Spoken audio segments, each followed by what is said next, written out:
هنا ما لم يكن فيهما اسم، ما يكونش فيه معصيه. سيدنا النبي اختار السهل. ليه تشدد على نفسك؟ ليه تسئل نفسك بامور وتحمل نفسك بالتزامات انت لا تستطيع ان تفعلها؟ الحبيب صلى الله عليه وسلم ايضا يهون علي وعليك.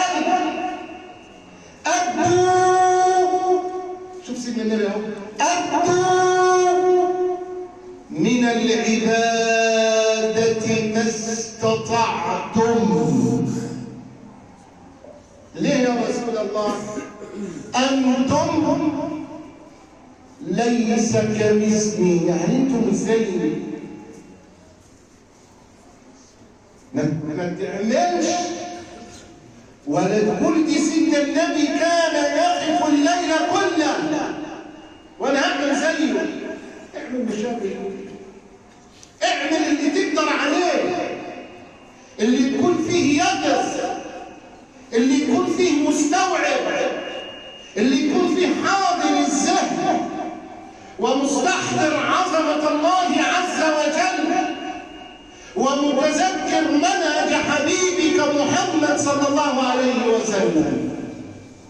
شهر رمضان الذي أنزل فيه القرآن. طب نعمل ايه يا رب؟ فيه مخزون عند فئة من الناس لو ما صلاش التراويح. اهم حاجه عنده التراويح، اهم حاجه هو حط في ذهنه ان دي الفرض الاكيد. طيب اسالك سؤال، انت ما شاء الله يعني محدش يقدر يقول في حدك حاجه، مواظب على صلاه القيام وقيام الليل. طيب هل أنت مواظب على الفريضة في أوقاتها؟ مواظب على الظهر كمواظبتك على قيام الليل. مواظب على الظهر، بتصلي الظهر في الظهر، بتصلي العصر في العصر، بتصلي المغرب في المغرب، بتصلي العشاء في العشاء، بتصلي الصبح في الصبح، الفجر في الفجر، بتصلي الخمسة دول. إن ما كنتش مداوم على دول ومداوم على قيام الليل يبقى أنت مش فاهم، أنت حافظ. قيام الليل كله والتراويح كلها وقراءة القرآن كذلك لا تغنيك عن الصلاة في وقتها أبدا. لماذا؟ لأن الله قال في القرآن إن الصلاة كانت على المؤمنين كتابا موقوتا. لكن حصل ظروف وما صلتش القيام، ما يمكنش انك تعيد. هذه سنة والأصل فيها أن تصلى في المساجد. ولكن سيدنا عمر رضي الله عنه وأرضاه لما رأى الناس انصرفا جمعهم في المسجد. ليه؟ بعد ما تصلوا على رسول الله عشان يبقوا شاهدين على بعض. ده ما جاش وده ما جاش يبقى كل الناس تصلي بعد ما صلوا على ايه؟ على الحبيب محمد صلى الله عليه وسلم. ولكن هل يعقل أن تكون صائما نهارا طويلا ويفوتك الظهر؟ صايم ويفوتك العصر، صايم ويفوتك المغرب، صايم ويفوتك العشاء، صايم ويفوتك الفجر، كما أنت حريصا على أن تتنفل وأن تحرص على سنة رسولك محمد صلى الله عليه وسلم. احرص على فرض ربك، لأنك أول ما تحاسب على الصلاة. العهد الذي بيننا وبينهم الفرق بينك وبين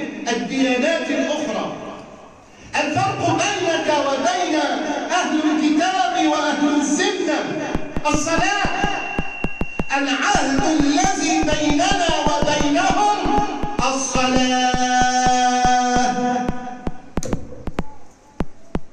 تبقى انت راجل مسلم يضحك عليك الشيطان ويقول الصلاة وانت الناس دي اصلا كنت مش عارف ايه اصلي. والله الذي لا اله غيره صلاة الفرد وصلاة الجماعة ليس لها عذر إلا الجنون وأعمال النساء الحيض والنفاس. خلاف ذلك مفيش مريض. المريض له شروطه وله أحكامه ويؤمر بالصلاة وهو نايم بالإيمان يصلي حد يوضيه يتيمم يعني شوف سبحان الله. إذا أيها المسلمون أحباب الحبيب محمد صلى الله عليه وسلم، كما نحن حريصين على أن ننال من يوم رمضان الطويل الإنسان يحرم نفسه من شهوات الدنيا ورغباتها وملذاتها، فلا تحرم نفسك من أن تكتب في سجل من جاء بالظهر والعصر والمغرب والعشاء والفجر وهكذا. أنت عارف أنك سجل عليك كرام كاتبين يعلمون ما تفعلون. بعدها ربنا قال ايه؟ إن الأبرار لفي نعيم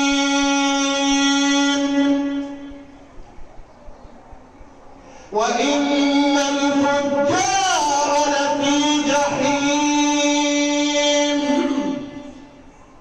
من الفجار يصلونها يوم الدين وما هم عنها بغائبين. وما أدراك ما يوم الدين ثم ما أدراك ما يوم الدين. مين كده؟ يوم لا تملك نفس لنفس شيئا. يبقى الميعاد ايه؟ متى؟ يوم لا تملك نفس لنفس شيئا. امري وامرك لمن؟ والامر يومئذ لله.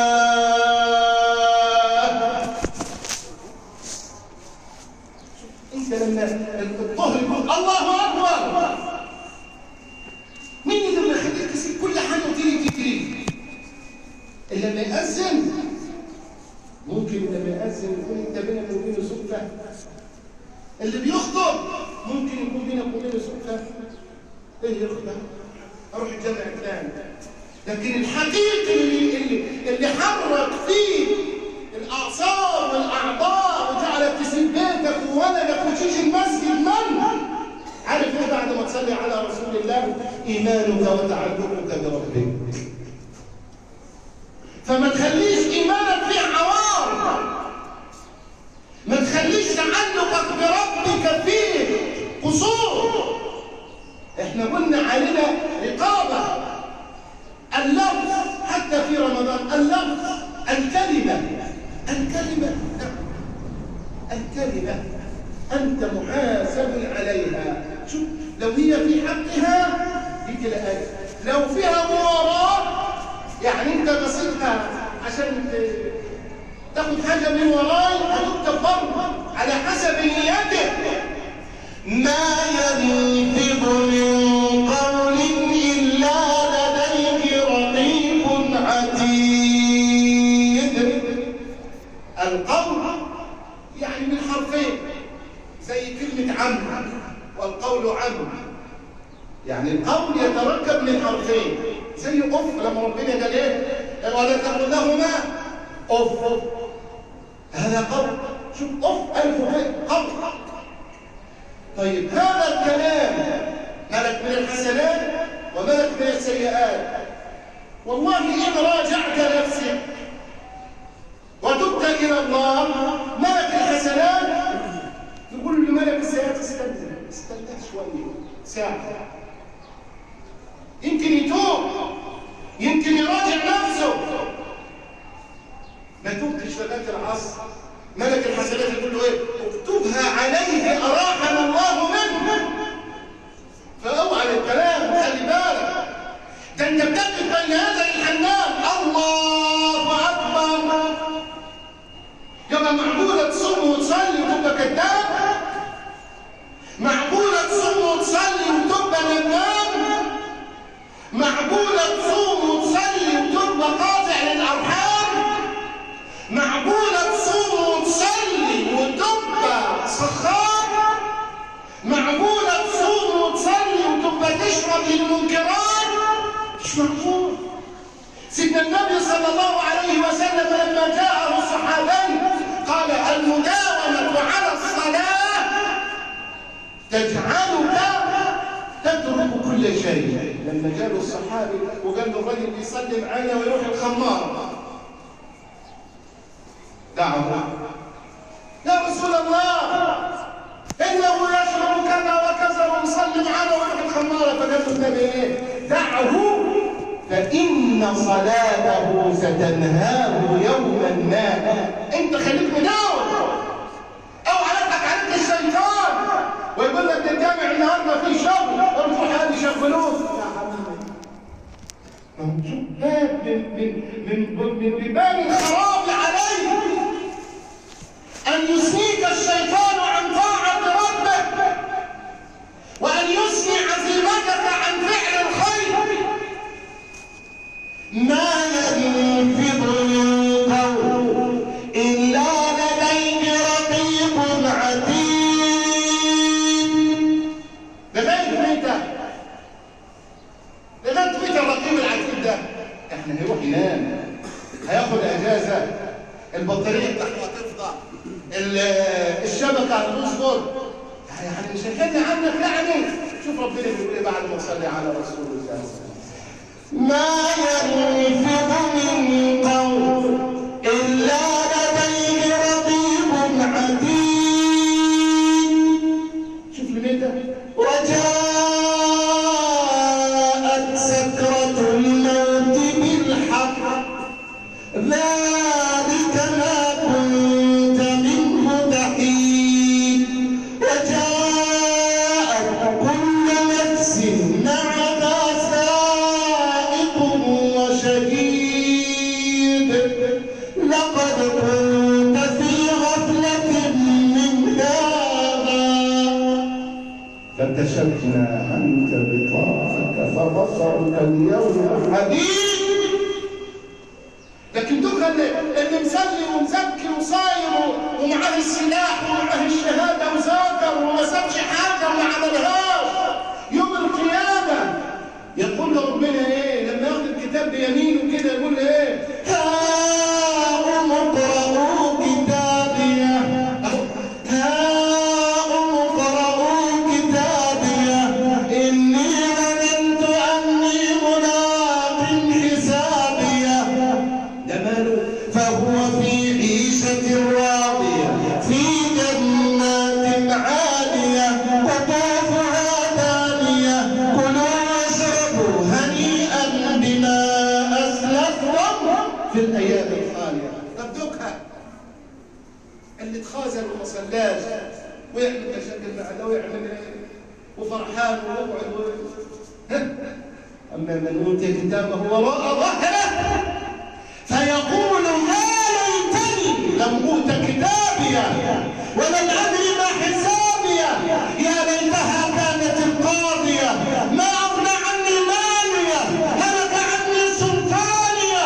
ربنا يقول له عليه خذوه فغلوه ثم الجحيم صلوه ثم في سلسلة زرعها 70 ذراعا فاسلكوه. ليه؟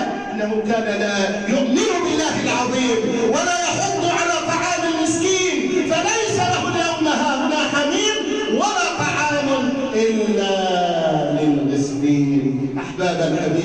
المصطفى صلى الله عليه وسلم: الكلام في رمضان ومع الله يطول ويطول، ولكن الله سبحانه وتعالى أسأل أن يتقبل منا ومنكم القيام والصيام يا رب العالمين. أقول قولي هذا وأستغفر الله العظيم لي ولكم. توبوا إلى الله يرحمكم الله.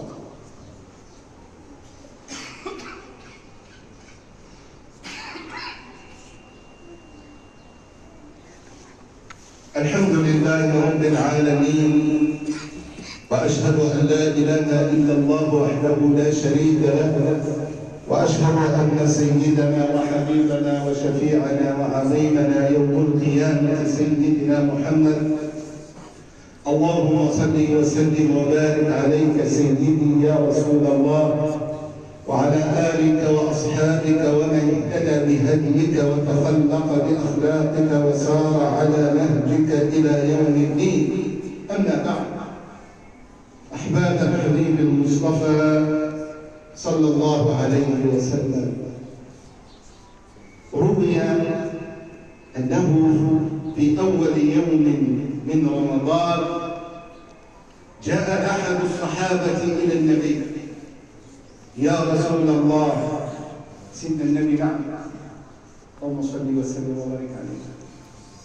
عندي امرأتان، عندي في البيت من أهل بيتي مرتين، وإحنا الظهر لسه ما جاش اهو، وكادتا أن تموت جوعا وعطشا. هيموتوا من الجوع، هيموتوا من العطش. نفطرهم يا رسول الله. أنا عاوزك، وعاوز لو حد سامح لي بره من النساء ياخد باله يفهم سيدنا النبي والصحابة عاوزين يوصلوا لنا ايه بعد ما صلوا على رسول الله. نفطرهم. سيدنا النبي قال ايه؟ اهديني بهما. هذا راحوا جابوهم لحضرة النبي، وأمر الحبيب بإناءين، جاب وعاءين على حسب اللي كان موجود ايا كان اسمه، وكل واحده حط قدامها اناء زي طبق كبير، زي ما تقولوا بعد ما تصلي على رسول الله. وكان البنتين دول او المرأتان قال لهم ايه؟ قيئا. قالوا كل واحده تتقايا. ازاي؟ قالوا كل واحده تعمل تتقايا لغايه ما تنزل اللي في جوفها. فقرأت الأولى وقرأت الثانية، فنظروا فإذا بالقيء قيء وصديد ودم. خلي بالك، قيء وصديد ودم. الله، يا رسول الله لسه متسحر معانا، ده احنا متسحرين ومصلين الفجر ومتوضين وهنصلي الظهر. قال سيدنا النبي: صامتا عن الطعام والشراب وأفطرتا على ما يغضب الرحمن. إيه هو يا رسول الله؟ الغيبة والنميمة، الخوض في أعراض الناس. أنا أحط التليفون في ورن عليه وأنسى الكلام على فلان. إيه رأيك يا عبد العظيم ولا الشيخ محمد؟ وانت تقول انت رايك في فلان وفلان ايه رايك؟ شوف سيدنا النبي قال ايه؟ صامتا عن الحلال، عن الطعام والشراب، وافطرتا على ما يغضب الرحمن. هو يا رسول الله الغيبه والنميمه. كفانا الله واياكم شرها، وجنبنا الله واياكم معاصيه، ووفقنا الله واياكم للخير والسعاده يا رب العالمين. يقول الحبيب المصطفى صلى الله عليه وسلم: ما من يوم جمعه الا وفيه ساعه اجابه، فادعوا الله عسى ان تكون هذه هي الساعه. اللهم اعز الاسلام والمسلمين، اللهم اعز الاسلام والمسلمين. اللهم يا رب تقبل منا صيامنا وصلاتنا وقيامنا ودعاءنا وركوعنا وسجودنا يا رب العالمين. اللهم ارزقنا الامن في البلد، اللهم ارزقنا الامن في البلد، والإصلاح في الولد والعافية في الجسد والوضاعة في الأخلاق يا رب العالمين. اللهم أرنا الحق حقا وارزقنا اتباعه، اللهم أرنا الحق حقا وارزقنا اتباعه، وأرنا الباطل باطلا وجنبنا اتباعه. اللهم سألناك ما سألنا غيرك أن ترحم أمواتنا وأموات المسلمين، وأن تشفي كل مريض يا رب العالمين. عباد الله، إن الله يأمر بالعدل والإحسان وإيتاء ذي القربى وينهى عن الفحشاء والمنكر والبغي يعظكم لعلكم تذكرون. اذكروا الله يذكركم واشكروه يزدكم وأقيموا الصلاة. اللهم